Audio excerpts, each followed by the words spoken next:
Hello everyone, I'm author Robert Ravensbergen, and today we're speaking to Philip Labrecque, author of Conservatism in the 21st Century, 11 Leading Conservatives Discuss Conservatism in the Age of Donald Trump.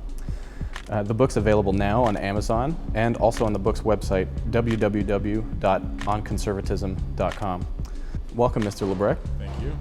So let's dive right in. You've had the opportunity to interview some leading conservative thinkers like Charles Krauthammer, Roger Scruton, Shelby Steele, and Heather McDonald, as well as others. And I'm wondering, what led you to write a book on this topic based on interviews, and how do you think that tells the story of conservatism? It started from a feeling of frustration. When I was in school doing a master's in public administration, I had the feeling that the left had such a stronghold on the department, the whole school as a whole, on the discourse as well as the curriculum, and even some of the teachers, for example, were pushing relatively hard a left-wing agenda upon us. And I felt like I was not getting all the answers I was looking for. My intellectual education was not complete. So I started looking for some answers myself, doing some research, and I fell upon, well, these 11 interviewees, but more, of course, and then started reading some of what they wrote, what they went through, and I decided to interview them. And then from there, I thought that a lot of people would be in a similar position as me, students, but really everybody else, not just students. So simply took the interviews, and I thought it would be a good idea to make a book in order for these people to be able to then access those. And I thought the interview format was interesting because it lets others give their own perspectives. So you get 11 different perspectives from 11 respected conservatives.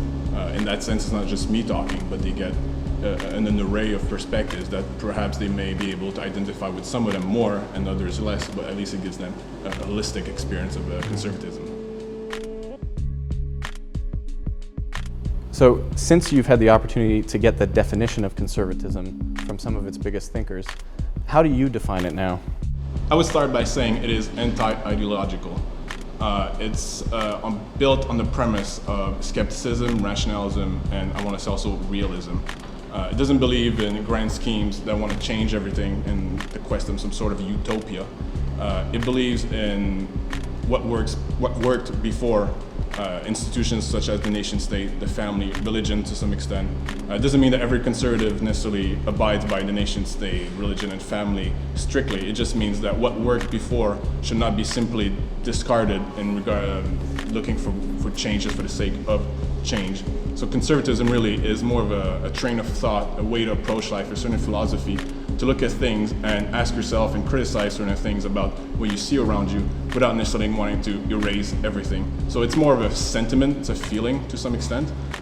So I would personally say it's not principled, but some interviewees in the book would actually argue that there is such a thing as principled conservatism, which I think is great for the debate. But personally, I stick to the fact that it's probably a feeling towards life in general as an individual, but also as part of society and politics, as well as philosophy. So this is how I would define conservatism. Now, what audience do you think this book is best suited for, and how might some of its readers have already reacted to it? I think everybody is suited for conservatism in the 21st century, for the simple reason that it's built upon concrete life experiences of these 11 interviewees. So it's not very theoretical or abstract. We go through the lives, literally, of these people, that many of them started on the left and ended up conservatives, and they explain how that happened concretely through their own life experiences, which a lot of people will be able to relate to. So in that regards, I think this is why anybody can actually like it. It's not for intellectuals, it's not for academia. It's for anybody that is interested in questions of politics, society, and individual freedom to some extent. The sort of comments that I've got are that even friends on the left liked it because they realize they can break their stereotype of what conservatives are. They actually realize that they agree in some part, at the very least, with what some of these conservatives say, and then it actually gives them a much more deeper understanding of what it is. And then people that were not necessarily very much into politics realized that actually they were quite political because they could relate to the sort of comments that they make, the sort of analysis that they put forward, the 11 interviewees. And in that sense, I think that's why it's for everybody. As your subtitle to the book indicates, as well as part of your introduction, it's very difficult to discuss conservatism today without discussing the rise of Donald Trump. How do you relate the two subjects? I think you relate the two subjects by starting from the point that Donald Trump is a consequence of a break between the elite and the people. An elite that is globalized, neoliberal in nature, that is moving away from things like the nation state, for example, sovereignty, even some sort of economic pride, national economic pride, and the people are very attached to these things. So what's happening is that the people holding on to these pillars see that their elites, either within the Republican Party or even the Democratic Party, are looking for an answer, and that answer didn't come until Donald Trump. Whether he's a good answer or not remains to be seen. Whether Donald Trump is a conservative or not, it remains to be seen. Some say no with good reasons, we'll see. But you see that Donald Trump was able to ride that wave, that resentment of the people towards the elite. And I think this is how you understand also how Brexit won in the referendum in the United Kingdom to leave the European Union.